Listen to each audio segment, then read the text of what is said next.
It's time! Apple just announced their annual September event, which takes place on Tuesday, September 12th at 1 p.m. And this event is going to kick us off into an exciting end of the year release for products for Apple, including their most anticipated product for the end of this year, the new iPhone 15 and iPhone 15 Pro. So for this video, I want to go over all of the product announcements you can expect from Apple, including prices for the iPhone 15 lineup and release dates, as well as some last-minute details we have about the iPhone 15, including new colors and actual leak photos of this product. And I also want to talk about what else we can expect to show up at this September event, because it's not all about the iPhone. I know we always make it all about the iPhone, but there are other things coming, and I think we might see a new version of AirPods and AirPods Pro, as well as a new version of AirPods Max, and also everyone's favorite watch, the Apple Watch Series 9 and an Apple Watch Ultra 2. It is gonna be an exciting Apple event season all around, especially because I'm planning on doing a giveaway of a few iPhones this year. So that's gonna be like the biggest giveaway I've done on the channel yet.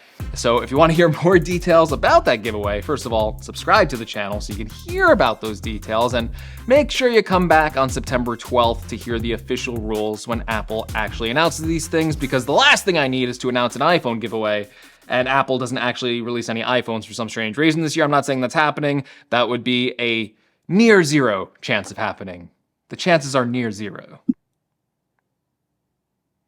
All right, no more delays. I'm getting you the stuff you want. Let me tell you everything you can expect about the iPhone 15. And above all else, let's start with the iPhone 15 Pro, which looks like it's gonna be the more exciting iPhone announcement. And that all starts actually with a new design. So we are going to be getting reduced bezels around this device, making this iPhone perhaps the smartphone with the highest screen to body ratio, which means it's gonna have the smallest kind of like borders around the display. And on top of that, the material of the Pro series is actually going to be changing for the first time ever. It's going to switch over from stainless steel to titanium. Titanium will bring over some nice benefits to the iPhone. First of all, it is a stronger material than stainless steel, so it should be very durable. And on top of that, it's also lighter than stainless steel, so it should reduce the weight of the iPhone 15 Pro and Pro Max.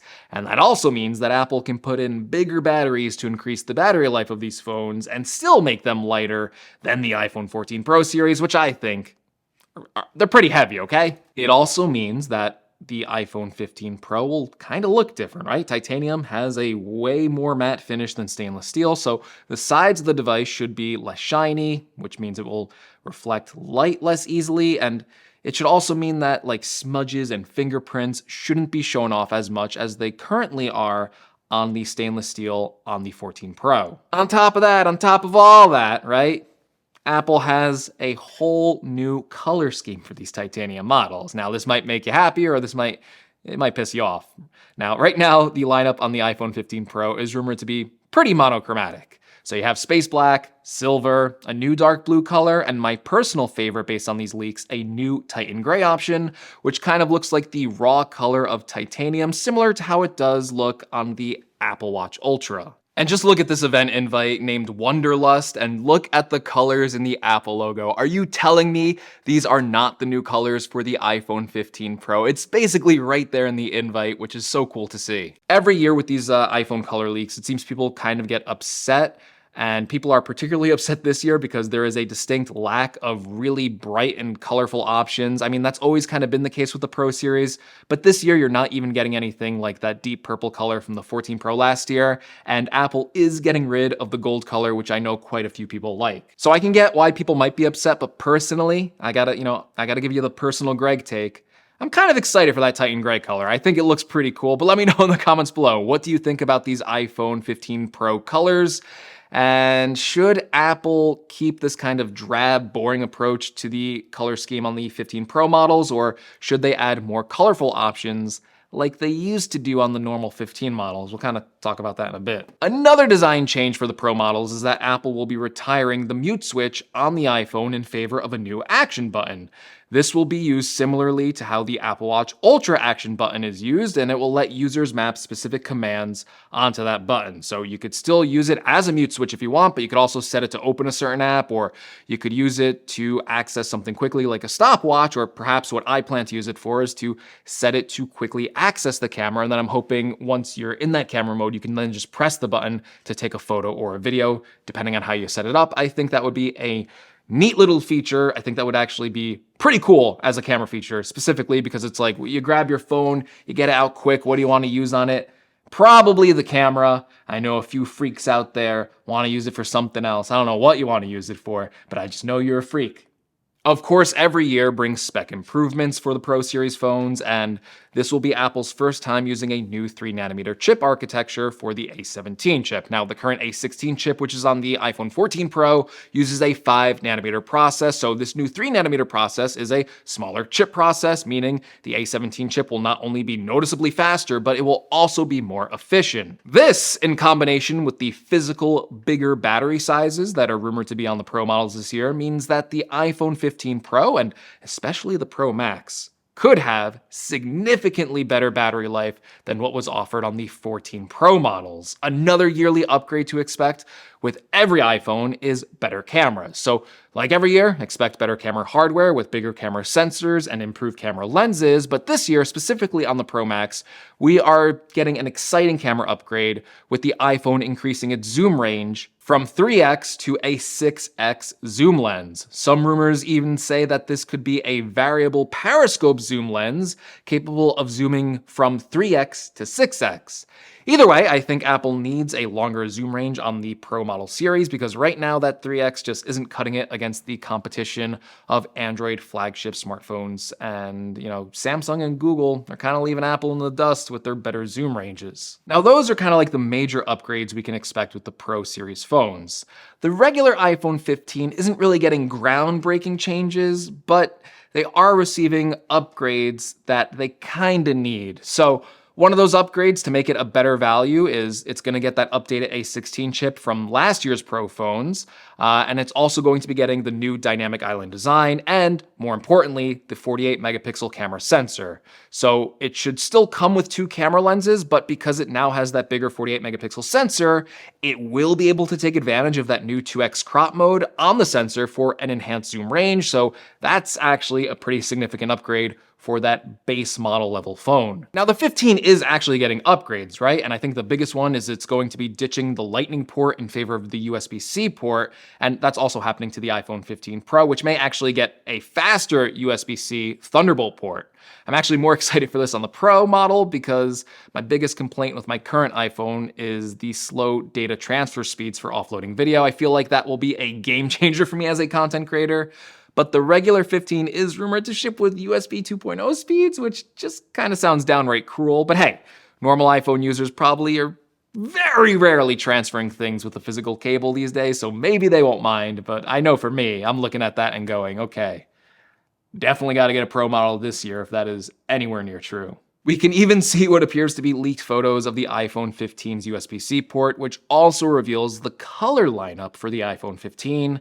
These include black, green, yellow, blue, and the return of the pink iPhone color.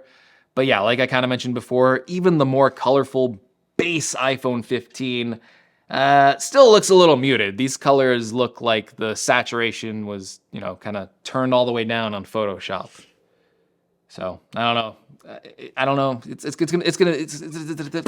I'm XQC over here. It's gonna be hard to know how these colors look though until we actually see them in the presentation. Now, for this presentation, we kind of have a good idea of the pricing because the prices for the iPhone 15 and iPhone 15 Plus should stay the same at $799 for the regular iPhone 15 and then $899 for the Plus model, with both phones still starting at 128 gigabytes of storage. Now, the iPhone 15 Pro and Pro Max will be receiving a price increase this year, with the regular Pro rumored to start at $1,099 and the Pro Max rumored to start at $1,199. The silver lining to this is apparently the base storage for these phones will be increasing, so the Pro and Pro Max will both start with 256 gigabytes of storage. I never want to argue for a price increase, but in terms of Apple's strategy for selling the normal phones, I think this actually helps fix the lineup because before, if you were choosing between a Plus and a Pro model, you only had to spend $100 more to get a Pro model, so Why not do that, right? Now, for the phone's launch, we can expect an announcement date on the 12th, pre-orders on the 15th, and then a release date on Friday, the 22nd of September. Now, while the iPhone will be the star of the show, it shouldn't be the only product that Apple is announcing at this event. With Apple making the switch to USB-C, it also means that all the iPhone accessories will also eventually have to make that switch. And I think we'll probably see a new version of AirPods and AirPods Pro sooner rather than later. Now, I'm not sure how big these revisions will be and if we will actually see any significant updates to the AirPods hardware themselves, but I do think that we will see AirPods that ship with a USB-C charging case instead of the current Lightning ones. We could even see Apple implement a program like they did when they announced the original wireless charging case for the AirPods and allow existing AirPods owners to purchase just the USB-C AirPods case on its own. And of course, another product that is in desperate need of an update and would be perfectly timed with the iPhone 15 USB-C switch is Apple's expensive AirPods Max. AirPods Max launched 3 years ago, and Apple has a lot of improvements they could make to these headphones. First of all, current AirPods Max use a Lightning port, so of course, Apple's got to switch that over to a USB-C port.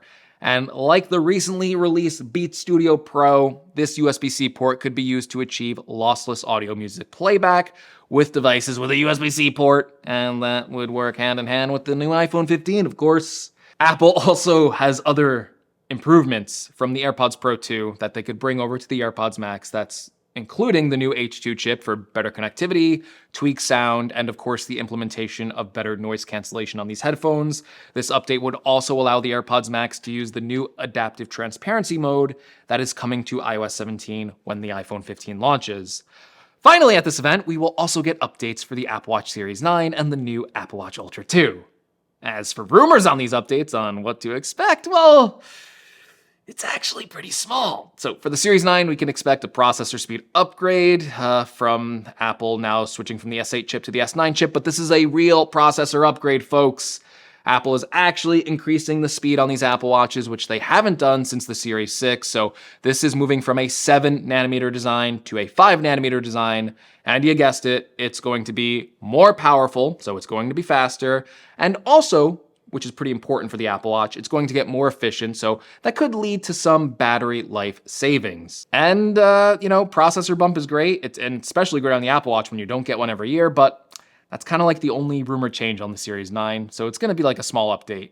Oh, it's also rumored to come in a new pink color option, and then there's also an Apple Watch Ultra 2, which is going to receive that same S9 chip upgrade, and then also get a new black color option for that titanium finish. But so far, that's pretty much everything we know about Apple's September 12th event, and I am so excited to start iPhone season this year. So if you're as excited as I am, make sure you're subscribed to the channel so you can see all the coverage, and I'll catch you in the next one. If you're brave enough to show up, might need a haircut for the next one. I don't know. What do you think? I go through these phases, right? I don't like getting my hair cut because I don't like dealing with the social anxiety of sitting in that haircut chair. So I always let my hair, get a little bit long. But then it's like, usually I style my hair like this and it's kind of like, okay. But then, I get into my flop era and then it flops like this. And then it's like, what's the point in styling it? So, do I get a haircut before the iPhone event or do I let my freak flag fly? That's what all the kids on TikTok say today. I'm still a kid though, so don't guess my age.